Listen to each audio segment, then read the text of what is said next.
Either we are there or not, ITSP Magazine still gets the best stories. There are plenty of conferences and all sorts of events that spark our curiosity and allow us to start conversations with some of the world's brightest minds.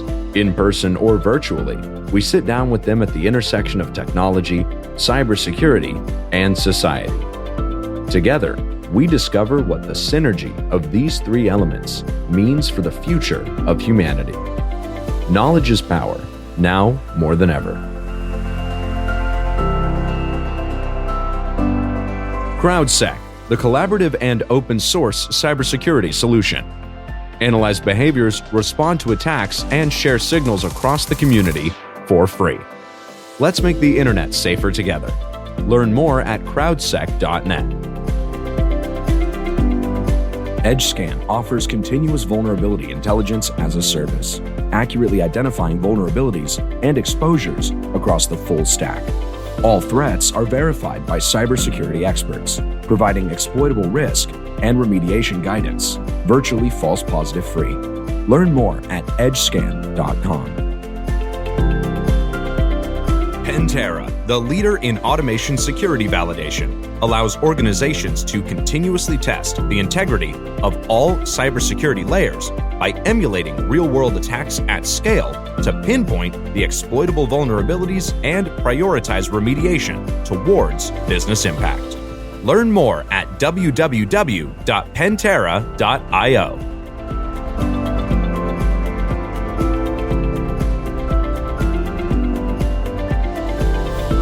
Marco.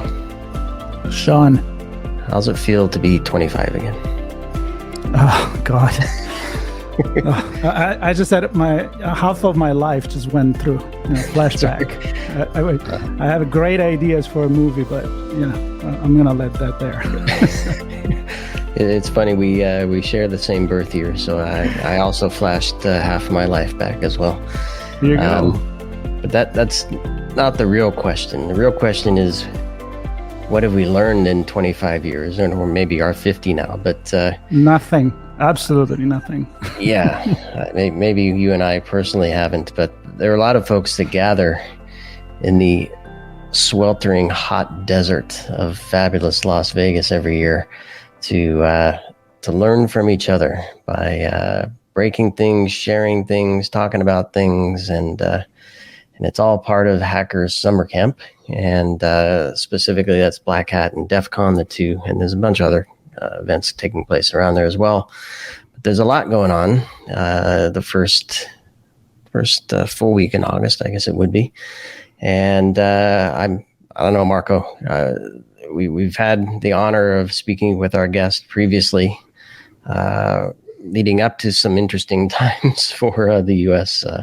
Political system, and he is the keynote speaker for this year's Black Hat, and I'm thrilled to have Chris Krebs on again. Chris, thanks for being here. Sean, Marco, good to see you guys. Seems that you've weathered COVID okay. Let's keep our superlatives in check here. We've all changed, I think, a little bit over the last couple of years, but looking good and good to be back with you. Absolutely, yeah. And this time we're doing this traditional thing, which is the chats on the road, and people know that usually we would actually be doing it from the road, like literally driving.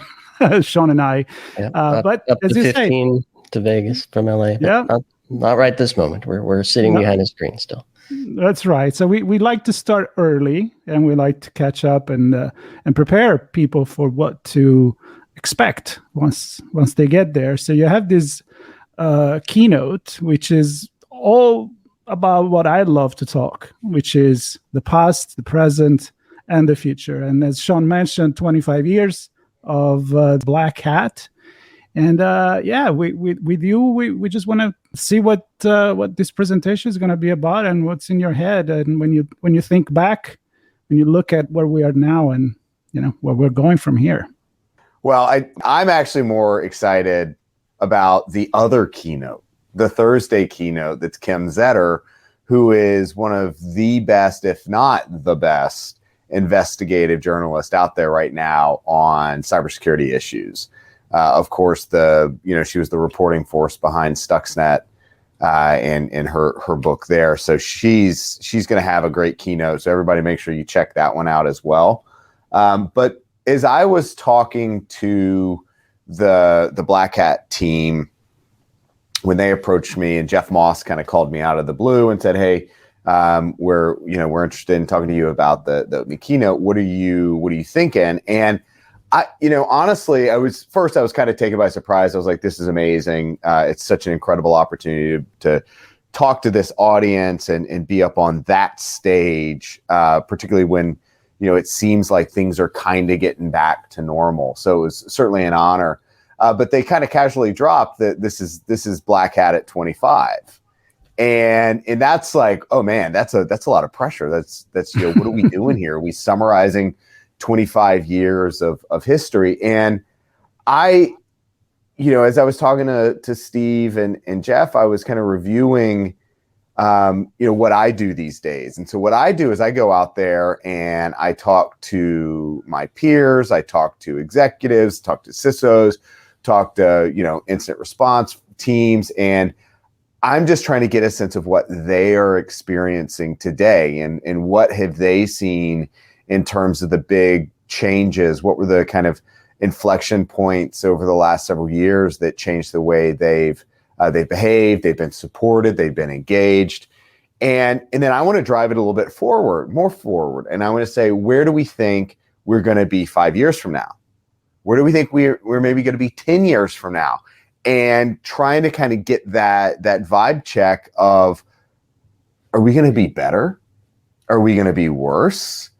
And, that sort of conversation actually doesn't particularly lead anywhere helpful. So trying to then decompose, all right, fine, 5 years out, 10 years out, better or worse.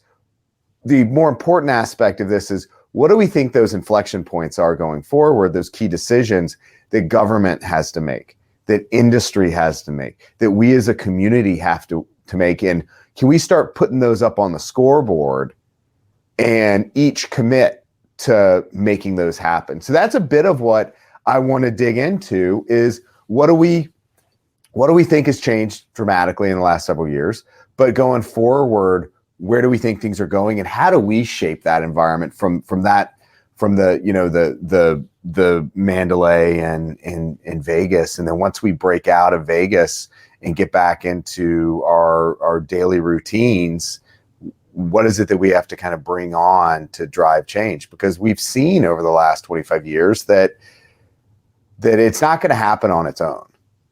That left to its own devices, industry has kind of left us where we are, where we're picking up the pieces, where we're doing incident response, where we're pushing updates, we're pushing new products. So how can we flip that script? How can we engage? How can we bootstrap everyone else? Because I think if the Russian invasion of Ukraine really showed us anything, is that we're in a different world, and technology is playing a central role in where the world's going, and we're kind of the frontline defenders there.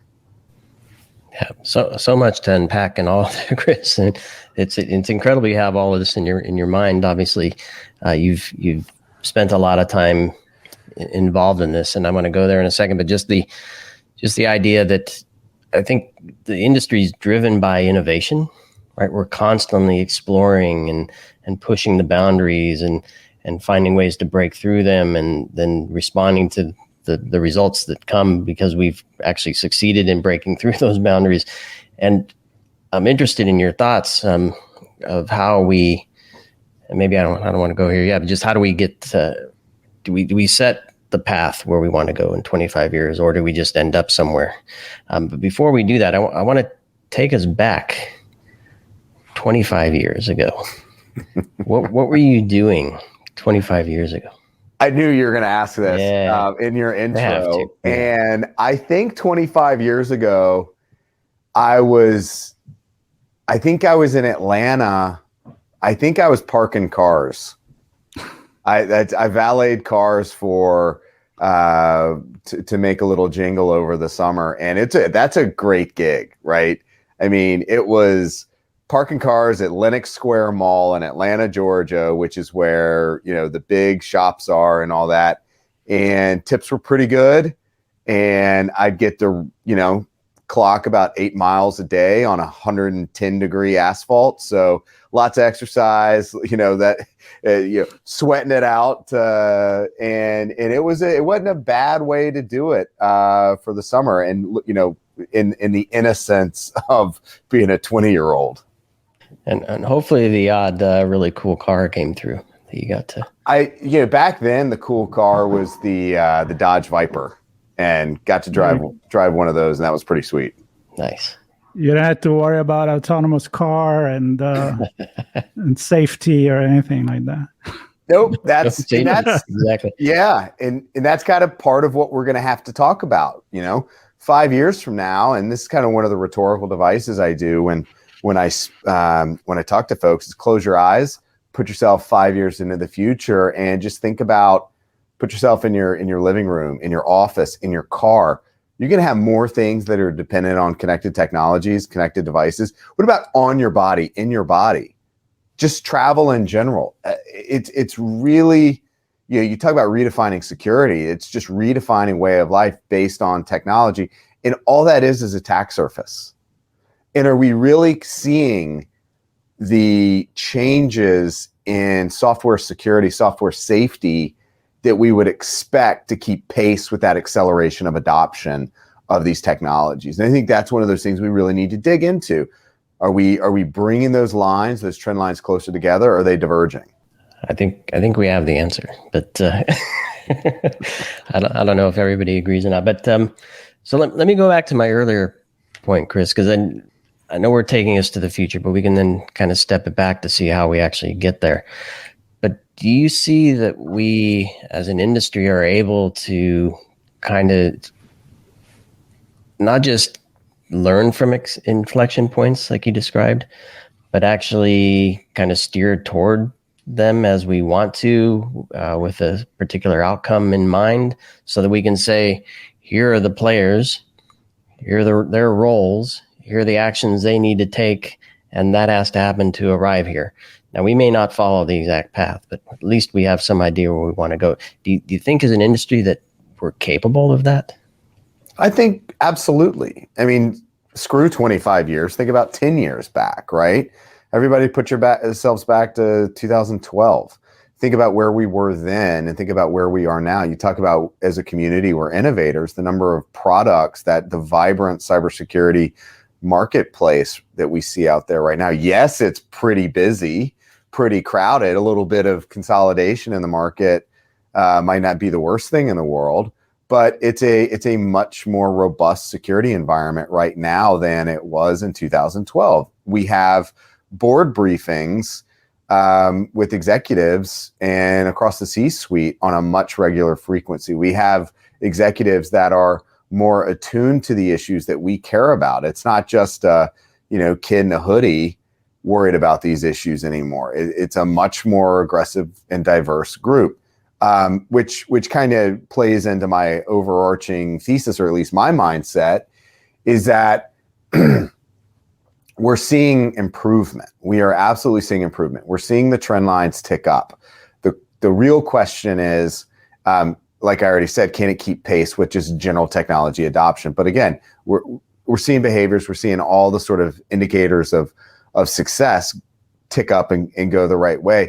One of the disadvantages, though, we have from where we are is that we don't necessarily at the level of impact, at least on the technology adoption side, as I already talked about, we're still lagging a little bit there. Moreover, we can't necessarily control the size of the attacker pool, right? That's what ultimately has been most concerning to me over the last several years. When you let's just chop it off the last 5 years and talk about ransomware.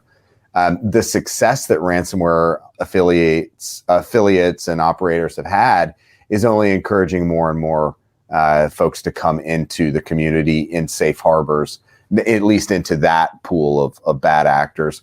Because it's a quick buck, there haven't been historically, or at least until very recently, meaningful imposition of cost. So it's been a pretty attractive racket for those folks. So again, adoption's up, bad guy number, head count is up as well. So, while we're making progress, we absolutely are. There are external factors outside of our control that are not moving in at least in the direction that's our best interest.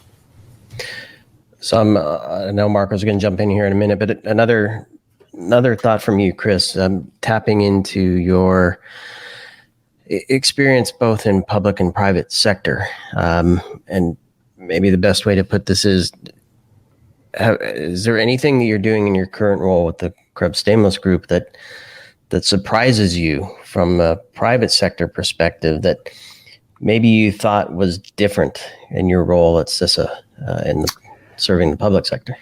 I don't know if there's necessarily anything that's that just shockingly or dramatically different than what we were doing. It says we are, in a consulting capacity, much more in the kind of the guts of companies, and also working at higher levels with the C-suite of trying to understand strategy and roadmap and help them develop programs. We don't dig too deep into individual program implementation and monitoring, things like that. I think what kind of surprises me the most is we talk about lessons learned. I felt as if NotPetya really should have been a wake-up call across industry broadly, and you saw broad segmentation across the globe. Different geographies, high-risk geos were segmented off the network. You had a much better understanding of who was coming in and out. And I've just seen time and time again that pretty universally still fairly flat global networks. And there are reasons for that, right? I mean, it's an efficient way of bringing the horsepower of a global workforce together. But if we've learned anything again in the last 6 months, is that there are bad actors out there that have significant capabilities, that have the ability to reach globally. And as I think back to like 2016 and the Russians trying to muck around in the US elections, is we should have taken another lesson that the internet has really shrunk the geographic distances between us. And so we have to think much, much deeper about how we, the homeland is no longer a sanctuary. It's just kind of one way to think about it. And so how do we take it upon ourselves, exhibit some corporate responsibility, and make ourselves harder targets? And so that's what we're doing a lot of right now, is kind of bringing that geopolitical lens and understanding of what the SVR out of Russia, what the MSS out of China, what their priorities are, what their shopping lists are, who they're going after, and how organizations need to be thinking about themselves, not just as kind of random chaff on the battlefield, but instead potential hopping off points, particularly if they're shipping a product into a much broader set of targets, where you're just kind of a waypoint on the adversary's mission.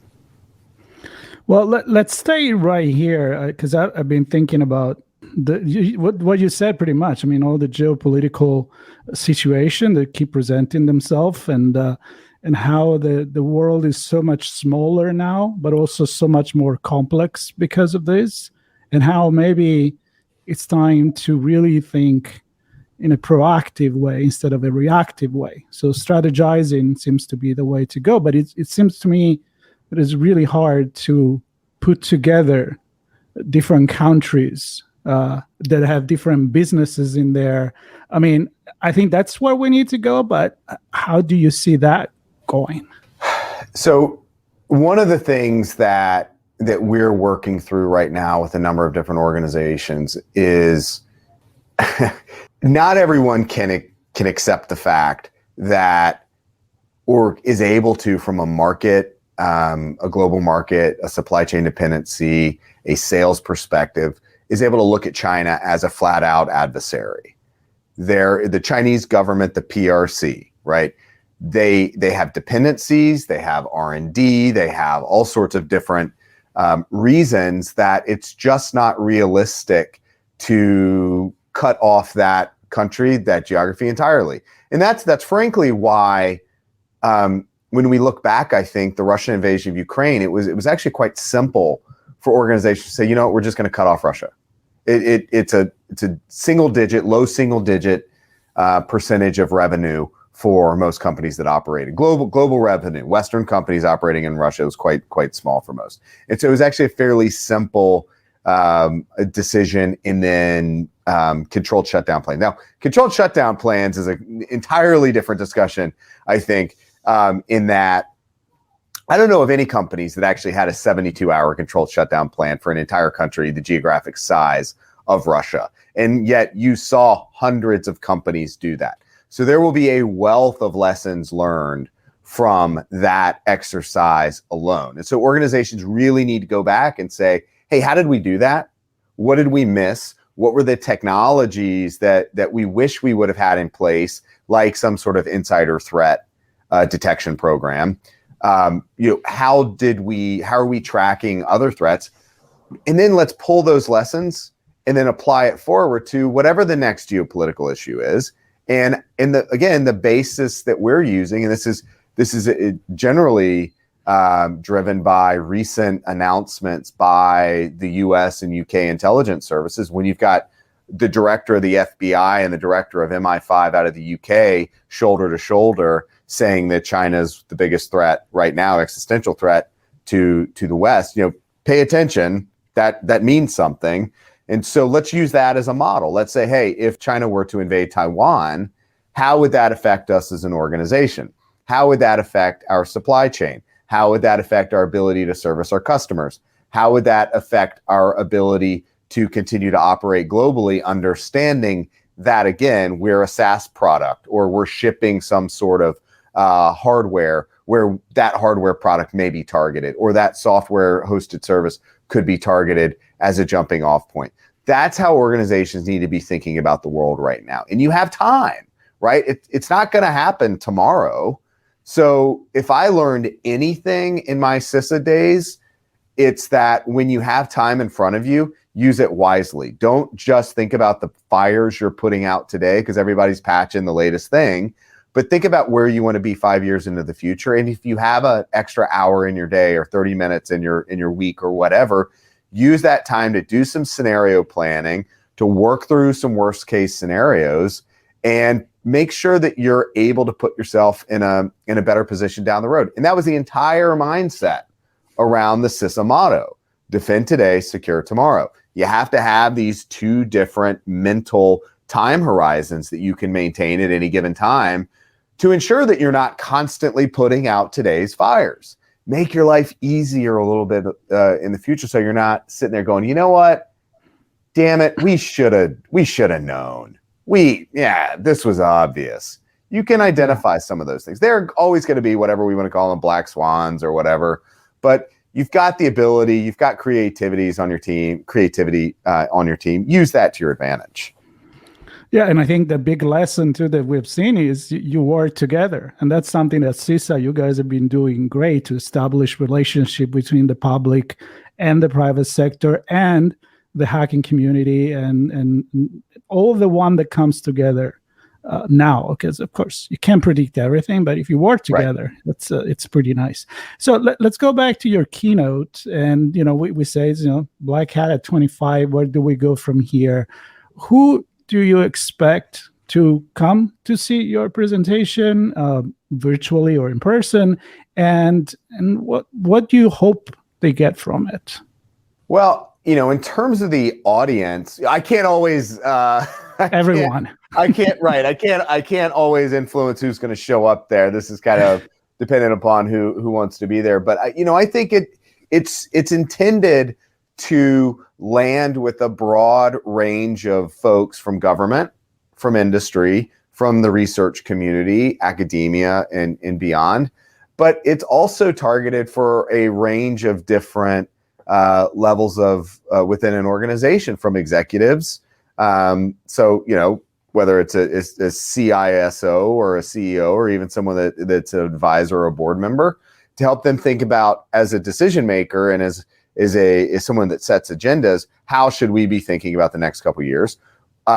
move it down to the CISO, and within the CISO shop, how do we play within an organization, and how do we talk up? How do we manage up? How do we let our leadership be, put them in a position to be successful?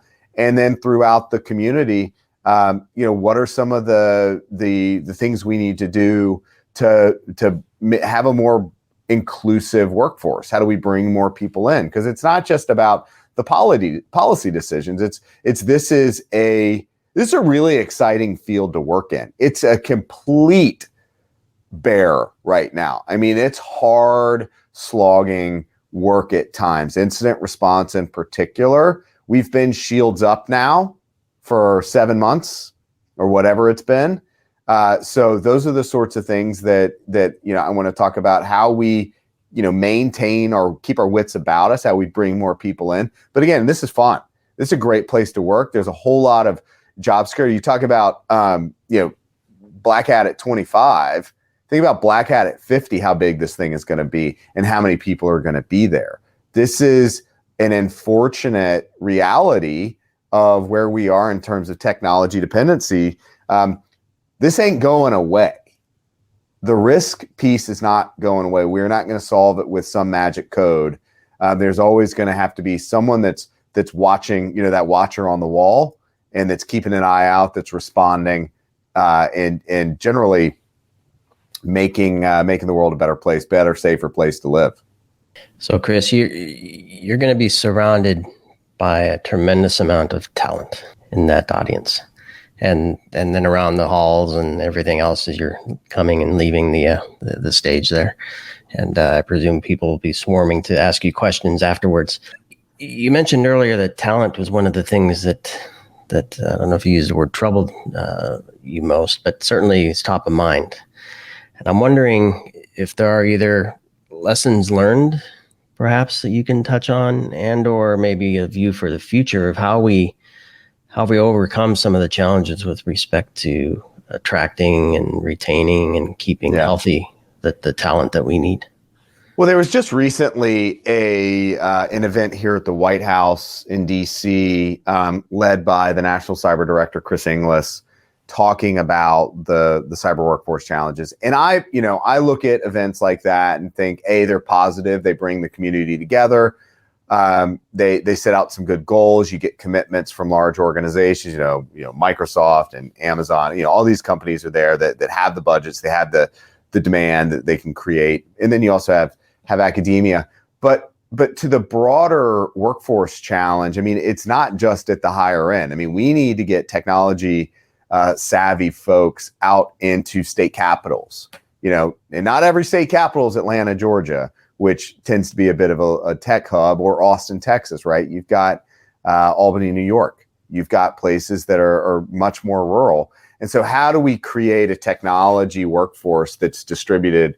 And, just like we're sitting here in our respective houses, that's an okay thing. We don't necessarily need the bricks and mortar. So we've got to make these jobs more accessible. I just today hopped on a meet and greet Zoom with a new hire that's in Olympia, Washington. And it's almost like as far as you can go within the United States between 2 points, and we're still working together, collaborating in real time. So one of the things that we have to think about, and some of the Aspen Institute work I did previously, is to really think about bringing the HR teams, where you have an HR team, into your job rec and hiring process.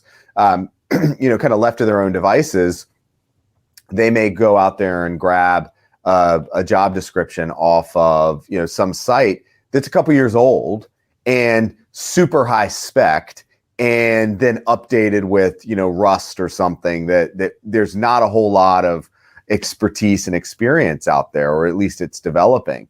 So we really need to be thinking much more reasonably and practically about about the types of people we need. Let's not overspec.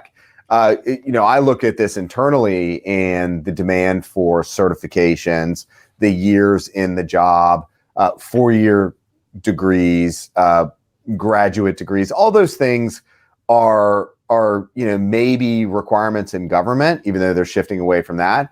But for us, it's more about competence. I mean, I've had folks come in and work for us that weren't even college grads, and then absolutely crushed it. And we're developing on the fly really useful tools for our clients. And, yes, I'm cheating and by referencing Jack Cable here, but, there are a bunch of Jack Cables out there that we have to provide opportunities and bring them up and then mentor them and then put them in a position to be the leaders of the future. I think kind of relatedly is, we have a lot of kind of upskilling that has to happen across our leadership space. So I think about the decision makers that are in government right now, whether they're on the Hill in Congress or in influential positions in the executive branch. And in fact, that was a little bit of maybe my secret of success as CISA director, was not that I'd come in there and throw fastballs on the technical side, but that I would listen to the technical teams. I would translate the things they're trying to get across and then put it in terms of how to talk to an executive, how to get them to understand and then get them to act in our way. So we need those translators, and we ultimately have to put the decision makers in a place to be successful. I'd also suggest that movement in and out of government is not a bad thing. We hear a lot about, particularly in DC, the revolving door. But from CISA, where I was always encouraged when members of the CISA team were hired by tech companies or someone else to go run an IT security shop, because it meant that they knew how to work with CISA. They knew the value that CISA added, and then they were part of the tribe. And so when they go out, they have an affinity naturally to come back and work with CISA. And that's in fact one of the benefits, I think, or the advantages that the FBI has over places like CISA and the federal government, because they have this long-standing alumni network. CISA doesn't necessarily have that. We're growing that. But again, I would go hire government employees, because it's you get someone that's had a pretty well-funded training regime, and they're quite capable, and they know how to work between industry and government. And then hopefully they'll have some great deal of success. They'll make some sweet venture deal or some big bet and become generationally wealthy, and then they'll want to come back into government. And because mission drives a lot of people. So, and then the last thing I think I'll say, and this is what's been driving, I've been thinking about a lot over the last couple of years, because as I think back to the summer of 2020 and just how active the Russian FSB and the Iranians were here in the US, I was concerned at the time that we were going to see kind of like a instant response or government denial of service, where there was so much noise out there and we were running from IR to IR to IR that we were just going to keel over, or we were going to be so distracted and the noise level was so high we couldn't parse out the signal. So it's becoming crystal clear, I think, that leaders within security teams, you have to force rest. You have to force a battle rhythm that gives the team time to recuperate, recharge, maybe go rotate somewhere else, have some time on the beach, basically. Let them get into their headspace, into the right headspace, so they don't get in a position where they collapse, because those sorts of events are hard to recover from. And we have seen, unfortunately, I think, a number of folks leave the industry over the last year or so, because it's such a crush. So we got to support them. We've got to be able to identify those moments of crisis early on, and just be a much broader support network. And I've seen that be highly, highly successful, because this is I think, fundamentally supportive community. Yeah, absolutely. And the whole concept of employee experience, I think it's been connected to the pandemic and the Great Resignation. But employee experience is real, and it's broad, and it's beyond the pandemic, and it's beyond being able to work from home or not. It's things like burnout and satisfaction. And are you Are you achieving the mission that makes you burn every day and wake up in the morning and want to go to work? Or are you stuck doing something that totally sucks? So that experience, which is also connected to ESG, social governance, and which then connects to resiliency, and it's a full circle, right? If your people are burnt out and they're not happy, and it ultimately comes down to resiliency as well. And I think there's a lot we can learn from the past. And it's certainly and it's certainly easier said than done, right? But it is part of that broader commitment to, particularly as you become, leaders in management. It's not just about all the time on, hands on keyboard. It is looking at your team, seeing who might be in stress, providing them the support they need. And sometimes that means you kind of work with them to find something else. But it's the flexibility and optionality in engaging when you have to. Yep. Yeah, doing nothing because it's hard isn't the right answer. But talking about experience, and a great one, your keynote on August 10th. It's at 9 a.m. local time there in Las Vegas. Black Hat at 25. Where do we go from here? I'm excited to experience that with you, Chris, and can't wait to hear all the nuggets you bring and the stories you have to share, and to experience the audience as they also kind of twitch their head and go, that happened, yes, and we can learn from that, yes. Here's what I'm going to take with me as I leave Vegas and do something different. Well, I'm really excited too, and I'm going to say something because you're really fascinating the way that you presented this whole thing. It's a little bit technical, it's a little bit political, it's a little bit sociological. I just love the wide view that you have, and so I had this thought, and I'm like, did you actually happen to park a DeLorean back in 25 years ago, and you kind of went 25 years before, then 25 years in the future? You've been cheating. You really have this clear vision. I don't know what you drove back then. No, I'm not Dave Kennedy. I don't have a DeLorean. I think that we are at a point in this community where we're as important as any other function in society, in the business world. We're not just the techie nerds sitting there in the basement room. We're really part of the fabric of society and driving society forward. And so it takes a much broader skill set, and we all have those, I think. So part of really where, again, I think my secret to success in CISA and before was of bridge building and building community and taking disparate voices and folding them all together into establishing narratives, driving us for progress. I think part of it is I'm a middle child and I'm always looking for compromise, and I hate it when everybody fights. So let's figure out what success looks like. And so again, just a little bit of a sneak preview.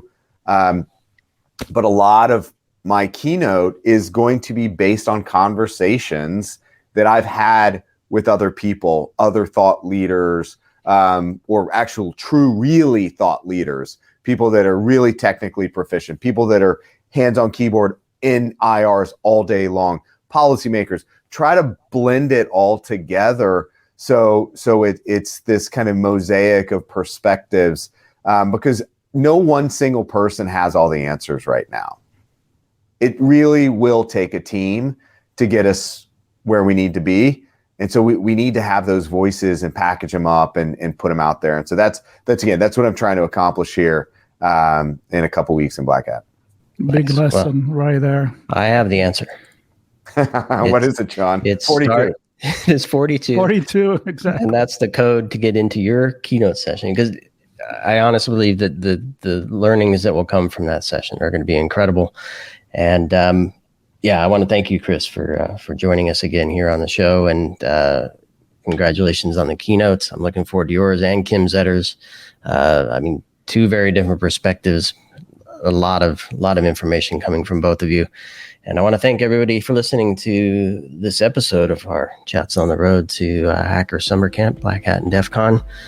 Lots of stuff coming up. If you missed the kickoff with Steve Wiley, that's available, and lots more lots more conversations around threats and security and privacy and multimedia and misinformation, everything under the sun that's happening at the 2 events in Las Vegas. Thanks, everybody.